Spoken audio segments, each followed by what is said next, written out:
Little did I know that when I was preparing for this talk, even though Spirit was saying, yeah, you should probably talk about forgiveness, did I realize that what I was going to land in the middle of was an election. Thank you, God. Thank you. So this is part 2 of the talk about forgiveness, right? So last week, I found this definition which I absolutely love. It's from the Course in Miracles, and it says, true forgiveness is a change in perception that allows individuals to see past the illusions of separation and judgment. Instead of viewing others through a lens of guilt or blame, true forgiveness involves recognition of the inherent innocence in oneself and others. It shifts the perception from fear and resentment to love and unity. Whoa. That was a good one. I really like that, right? And then in the Metaphysical Dictionary, it says, it's through forgiveness that true spiritual healing is accomplished. Forgiveness removes the errors of the mind and brings us back into alignment with divine thoughts and law. Okay, so let me get this right. I'm changing perceptions, I'm shifting, and I'm going and getting back into alignment with divine thoughts. So then if I'm not forgiving, then I'm not in alignment with divine thoughts and laws. Well, that's kind of interesting, right? So what happens when we're not in alignment with divine thoughts and divine laws? Oh, I don't know. You might look something like that. Why? Because what happens is when we're not, we often wind up in fear, which really underneath that is just anger, or resentment. And so this stuff starts building up and building up and building up and building up and building up, right? And then we finally look like that guy. What a mess. And what do we judge? We judge all kinds of things. People, places, things, events. God, yes, we do judge God. And in the past, present, and future. And at the end of my talk last time, what I talked about was who is the biggest person that we judge more than anybody? Ourselves, right? And that's what happens. So, forgiveness. Let's talk about forgiveness for just a minute. Things I want to add about forgiveness. First of all, we do forgiveness work because we really, really want peace over anger. That's why we do it. Because we have all of a sudden said, in my life, if I'm going to hang out here, I much rather am going to put the emphasis on peace. That's why. That's why we do forgiveness work. Because we want peace. That's why we do it, right? When we forgive, it doesn't necessarily mean that we're condoning any action taken by anybody else, which is a big mistake. Somebody did this thing to me, or this other thing is going on. Does that mean I need to agree with what they did? Of course not. Does that mean that I got to forget what they did? Of course not. No one ever said that. No, you don't, right? The other thing I said last week is that forgiveness is a process that takes time. You mean it's not, I do it once and it's gone? Maybe. Sometimes that can happen, but often it means, no, we got to go back and do it again, and we got to do it again, and we got to do it again, and we got to do it again. Why? Well, I don't know, probably because energetically, whatever it is that's got you upset or mad or anything else like that, I'm guessing probably has a little bit of history to it. A little bit. And depending on how deep that history is and how far it goes back, you're not going to wipe it out with one crack at it. It's going to take you a few times to get at it, and it's okay. It's okay. So in other words, if you do it once and it's like, I can't help it, the stuff is still in there, that's normal, right? And again, the last thing I said is often we judge ourselves more than we judge anybody else. So, and I also said, because I mentioned this idea that Jesus said we forgive how many times? 77. 77 metaphysically means completion. You do it until you're complete. Fillmore said what? Practice forgiveness half hour every day, right? And I was freaking out, going like, my God, that's a lot of forgiveness. Why? Why should we be doing it? Well, because we judge a lot. We are judging machines. That's what we do, right? So practice a lot. Forgiveness, right? All right. So I said last week that we would be talking about how to forgive, because ultimately what happens is when you're forgiving, this is what's going on. Something needs to change. And that something has got nothing to do, as much as we want to argue, as much as we want to scream, as much as we want to be a victim, as much as we want to say, yeah, but it's all out there. Guess what has to change in here? Forgiveness is an inside job. It's inside of you, and that's what makes it so hard? Why does it make it so hard? You've got to go within. And that's not easy. Because what's happening is you've got this thing called your ego. Your ego doesn't want you to change, doesn't want it to move, doesn't want you to change an opinion, a belief, an attitude, or anything. Why? Because the ego is extremely comfortable and it doesn't want you to change a thing. And so when all of a sudden this thought of forgiveness comes up, it is going to do everything in its power to convince you not to change anything. And so you go, there's this anger and resentment going on. I think I might want to do some inner work on this thing to take care of it. And the ego's going, it's not your fault. Look at what they did. Look how wrong they are. And by the way, when it comes to forgiveness, being right and being happiness are not the same thing. They are not. You can be right all you want. That doesn't mean you're going to be happy. Sometimes it's a choice of, well, do I want to be right or do I want to be happy? That's just the way it works, right? So the ego's screaming about it. And why does it do that? And I want to talk about this just for a second because it's important that you understand, especially if you've never been here before. Here's what happens. I talk about this often. There's two operating systems. There's the egoic consciousness operating system, and the ego uses separation, judgment, guilt, blame, fear, and resentment. That's its strengths. That's the tools that the ego uses. And guess what? We think as a society, as a human consciousness, that's the only choice that we have to use. Wrong answer. It's not. What do we have? Oh, something called Christ consciousness. Wait a minute. You mean it's not about Jesus Christ as in the dude? It's not him? No. What Unity believes is all of us within us have this thing called the indwelling Christ. It is a different operating system. It operates completely differently. It uses unity, acceptance, love. Oh, unity twice. How perfect. Forgiveness. Might want to forgive myself for that one, Mike. And grace. Grace. Grace. What a beautiful word. Grace. Right? So there's these two different operating systems that we're using. And at any given point, you can use either one that you want to use. And what I would say is certainly in my past, I often use the egoic consciousness first. Does using the egoic consciousness necessarily mean to me being happy or peaceful? It doesn't. Does it mean it's wrong? Does it mean that I shame, blame, guilt, or do anything else? No, because that's what it does. That's what it does. So sometimes it's like letting up on myself and going like, hey, it's okay. I'm human. Things happen. Sometimes I go there, right? But when it comes to forgiveness, just understanding that you literally are shifting and using a different operating system that you all have access to. All of us have access to it. It just takes some practice using it and getting to it, right? Remember, I'm going to go back here because I just think it's such a powerful statement. It's a change in perception that allows you to see past the illusion of separation and judgment. Oh, yeah. And instead of looking at everybody, they're guilty, they're guilty, they're guilty, they're guilty, they're guilty, they're guilty, you don't. You're looking past it because you realize that everybody's doing the best that they can with the awareness that they have. I talked about that last week. Really.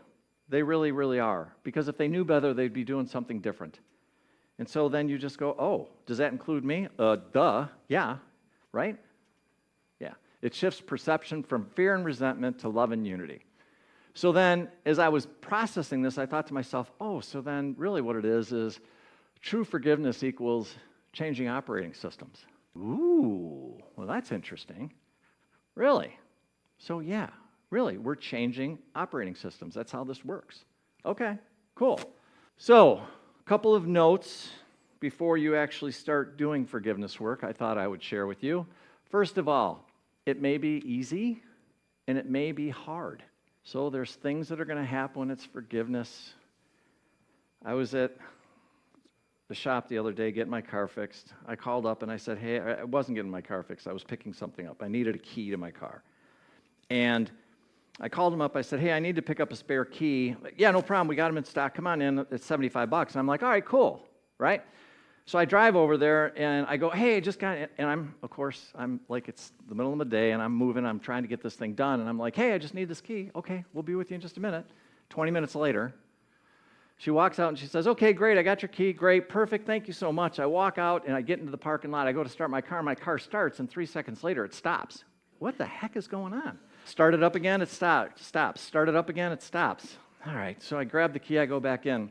Hey, this doesn't work. I start my car, and I start it, and it stops. Oh, well, did you have it programmed?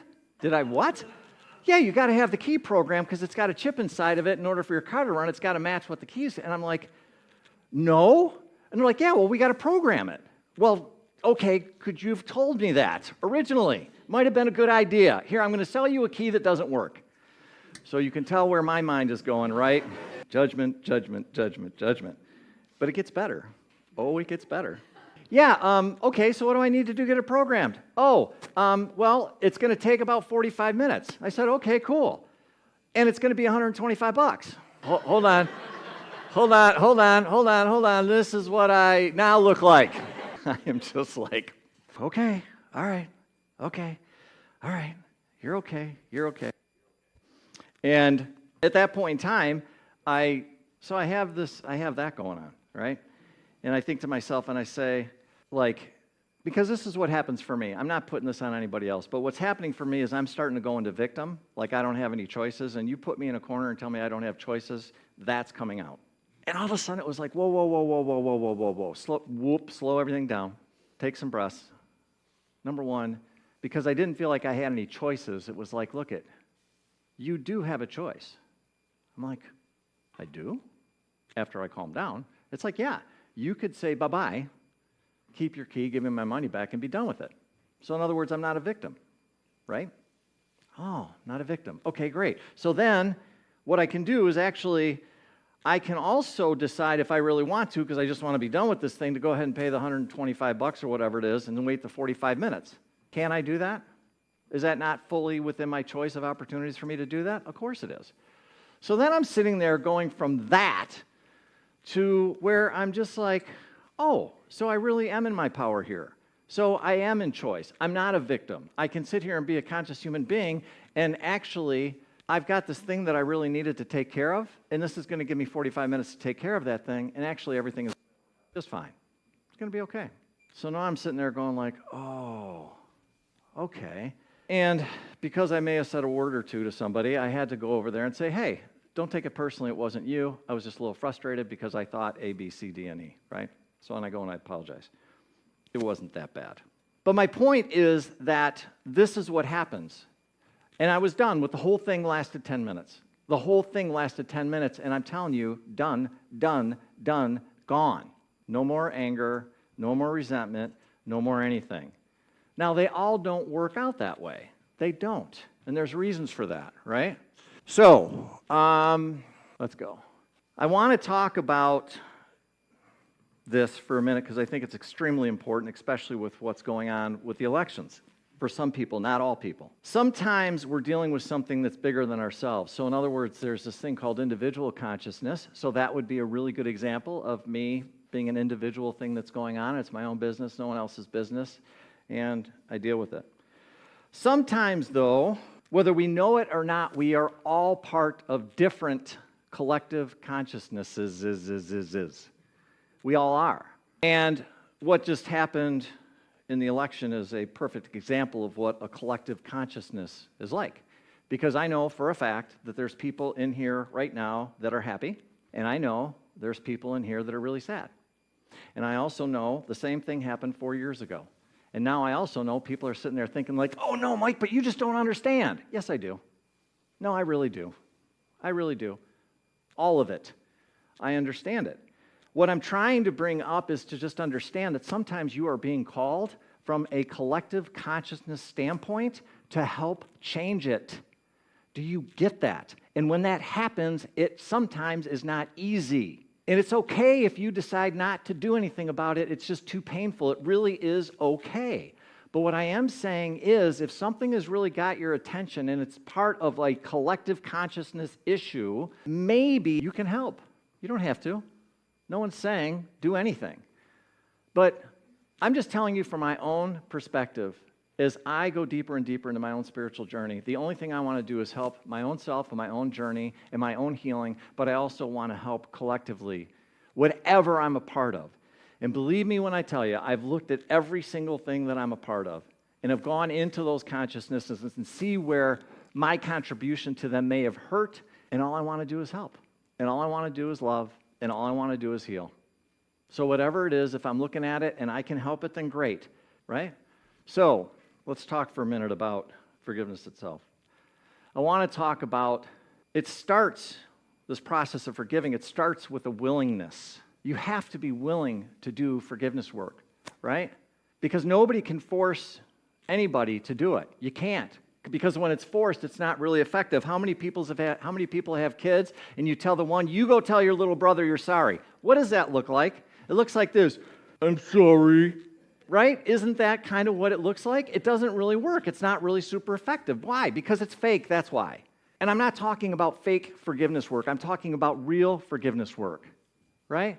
So I was thinking about, as I saw all these things going on with the election, I thought to myself, I wanted to have something after the service today where I could have people who are really hurt be witnessed. Because in my opinion, part of healing is just being heard.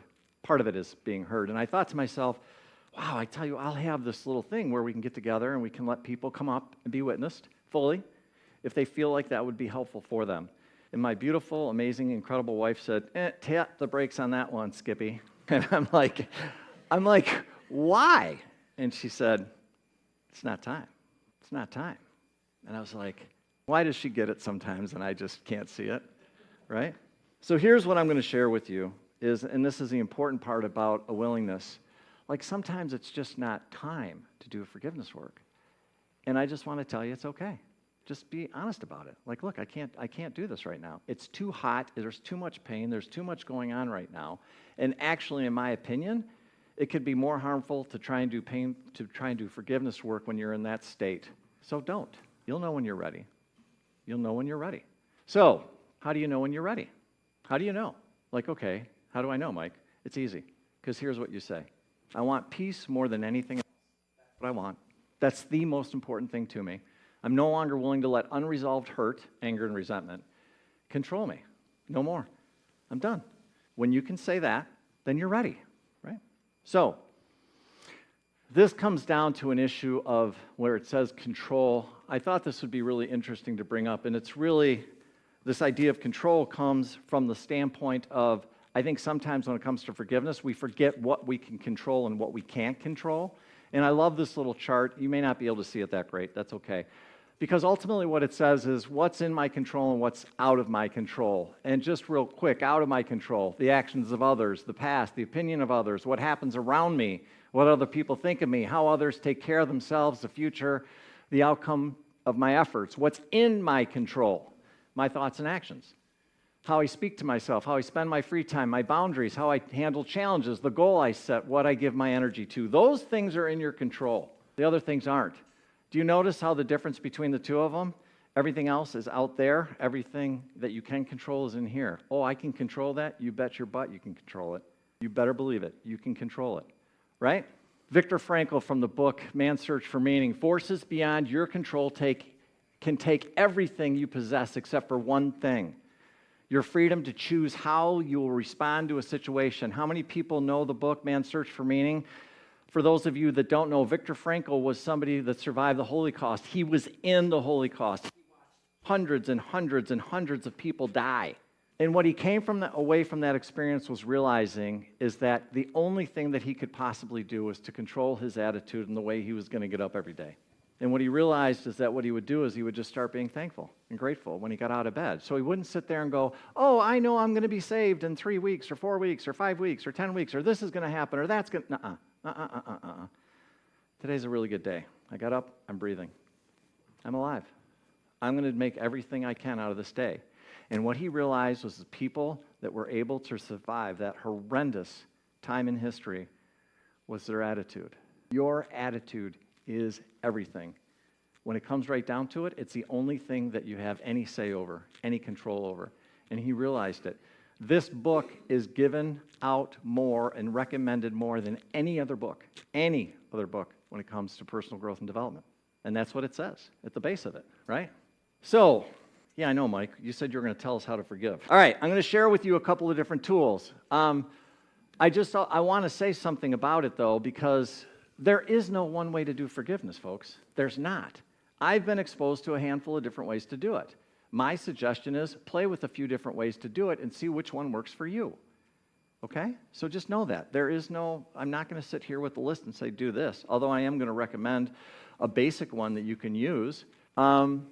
Radical Forgiveness. Anybody familiar with that work? Colin Tipping, amazing book. Amazing, amazing, amazing book. He's got 5 steps. What are they? Tell the story in a healing circle. Tell the story of experience while being listened to with compassion. And then what? Feel it. Those feelings. Allow yourself to feel the pain of the experience. Collapse the story, which means then you take the energy away from it to release the woundedness. 4th thing, you reframe it. And you change the perspective to see the experience as part of your growth. And then finally, you integrate the new story. This is an extremely, extremely powerful way to do healing. Love it. Really good. Ho'oponopono. How many fans do I have that do Ho'oponopono? I love Ho'oponopono. It's fantastic. It's a Hawaiian practice of reconciliation and forgiveness that aims to heal the relationship, oneself and the world around you. The word Ho'oponopono translates into English as correction. The fascinating thing about this is I studied what happened. The story is a gentleman was actually in a prison, and he was assigned to the worst part of the prison, and he was there for a couple of years, and he used Ho'oponopono, and within a couple of years, that part of the prison, basically, there was nobody left in it. He used this technique, and everything went away. And what I found fascinating about that story was when they asked him how he did it, here's the part, and I want you to hear this. It wasn't him forgiving them. He was forgiving the part within himself that attracted those people to him. Did you hear that? He's not forgiving somebody outside of himself. He forgave the part within him that attracted those people to him, and within a couple of years, that part of the prison was empty. They were gone. Bye-bye. Wow. Right? So there's 4 parts to Ho'oponopono. It's a series of things that you go over, and you just keep going over and over. I love you. I'm sorry. Please forgive me. Thank you. So Ho'oponopono is a very powerful technique that you can use. I want to share, and Course in Miracles. How many Course in Miracles people do we have here? I mean, that's a deep dive. You want to do something and go through something for a year, 2 years, 3 years. Some people go into it for their entire life. The entire course is about forgiveness. It's an amazing book. Amazing. I love the Course in Miracles. I also want to share something real quick with you that I use. This is easy. It's simple, not terribly complicated. And by the way, for those of you that are interested, I've got copies of these steps out in the lobby, piece of paper right outside the door. So if you want a copy of this.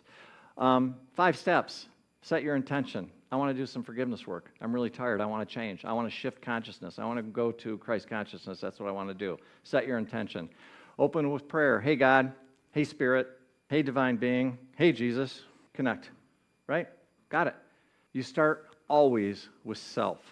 Always with self. Always with self. Right? Go back to the Lord's Prayer. What does he say first? Forgive us our sin or debts. Right? Right. But who does he start with first? Moi. Forgive me. Right? Then we forgive others, whatever it is that we want to forgive them with. And then we surrender the whole thing over to Spirit. Now, it sounds something like this. And I thought I was going to have time to do a meditation, but I got up here and I talked way too much, and we're way behind schedule. So I'm not going to be able to go through the meditation with you. But it sounds something like this. My intention is to heal and return to peace. Dear God, I'm ready. I'm ready to forgive whatever I'm ready to forgive. And I'm ready to let go of whatever the emotion is, fear, anger, resentment, whatever it is. Right? And then I go on to say, I may not understand why this is showing up, because sometimes we don't know why it's showing up, but we know it's showing up for some reason. There are no mistakes. But I'm willing to acknowledge that at some level it's here for my highest good, and I accept it as part of my own path and try to see it as an opportunity to grow and to heal. Notice what's not in there. No shame, no blame, no guilt, no judgment. We don't do that here. We don't. And then we talk about the other. I'm ready to release any anger or resentment, hate, or criticism that I'm holding on about whatever it is. I'm ready to do that. And I now offer whatever it is, whatever the situation, person, place, thing, even God, forgiveness and grace now. Surrender. I surrender this over to God for my healing and for the highest and best of all concerned. So now I'm surrendering it, and then thank you. Thank you, God, for helping me open my heart and my eyes and see this through the eyes of the Christ, the eyes of love, the eyes of forgiveness, and the eyes of grace. So, you've got a couple of different tools that you can use for forgiveness. I'm just telling you that as I go deeper and deeper and deeper into my own awakening, this forgiveness piece, it's like, for me, it has to be a cornerstone because of how much I judge constantly. It's ridiculous, quite frankly. And it's like, and who do I judge more than anything else? Moi. And so that's why I really think Jesus talked about it constantly and Fillmore talked about it constantly in terms of how much you should be doing it. It's not just other people and other things, it's yourself and how much you judge yourself. I want you to understand, or my prayer would be for you to feel what it would be like if you honestly were able to just absolutely, positively, without a question, without a doubt, love every single aspect of you. Even the parts you don't like, even the parts that you don't want to tell anybody about, even the parts that you run from and you hide from, even the addictions that you have, or whatever it is that you got going on. What would happen if you just, instead of not liking yourself, what would happen if you fell in love with all of you? All of you. You think you might heal? You think you might change? Yeah, I think so too. So, was that helpful? We're all here doing the best that you can. I just want you to know that. Every single one of you. You're doing the best that you can. For you to just be alive in these times right now, it's amazing work. So just know that. Know how amazing and how incredible you are. Know what a blessing you are. Know that you just being here is one of the greatest gifts that we as a community can have. And I just want you to know how much you mean to me and how much I care. And I mean that, each and every one of you. I really do love you. I really do thank you for what you bring. And yeah, you're doing great. You're doing a good job. Let's keep doing it. We got a lot of work to do.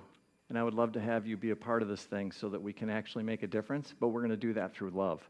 And we're going to do that through forgiveness. And we're going to do that through grace. We're not going to do it through anger. We're not going to do it through hate. We're not going to do it through shouting at each other. No, we're actually going to focus on unity consciousness. Because, in my opinion, it's real, and we are going to make that happen. And if you want to join us in making that happen, let's do it. Because that's, as long as I'm alive, as long as I'm breathing, that's what I'm doing. Unity consciousness. And if you want to join on that train, please, come. Because there's no way on God's green earth I can do it alone.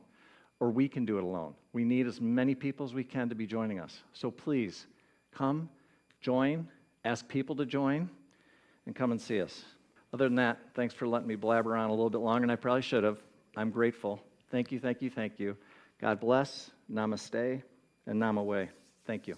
Hey, it's Reverend Mike here. I just wanted to stop for a moment before you get on with your day, and thank you so much for spending time with us this morning. It means the world to us, and I just wanted to let you know if there's anything that we can do to make your experience even better, please do not hesitate to reach out by going to our website. I also wanted to offer you the opportunity for us to get together and sit down so I could get to know you a little bit better and answer any questions that you have.